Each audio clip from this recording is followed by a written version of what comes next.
No pain, no fear. Yung training ng mga Marines, ilalaglag sa ere, ilulubog sa dagat. Ang tinatanggal yung takot. Pag natanggal yung takot sa'yo, no?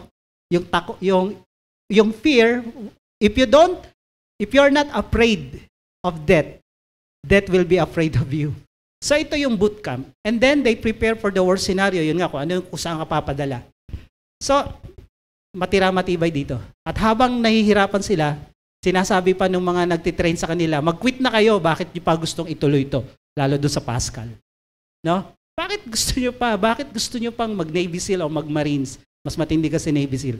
So, bakit pa? So, kung hindi nila alam yung purpose, bakit mo ginagawa to? Bakit ka pumasok dito? Kung hindi matindi yung pinaglalaban mo, hindi mo alam yung dahilan, mag-quit ka agad. Itong buhay na to, pag hindi mo alam kung anong pinaglalaban mo, kung bakit ka nandito, kung hindi mo alam yung purpose mo, mag-quit ka sa buhay na to. Kaya nga sabi ko ng mga nakaraang preaching last year, maghanap ka ng mabigat na dahilan bakit kailangan mo pang gumising sa umaga, magpatuloy kahit nahihirapan ka na, nasasaktan ka na, bakit kailangan mo pang lumaban? Ano ba pinaglalaban mo? Yung iba, wala talaga eh. So, bootcamp.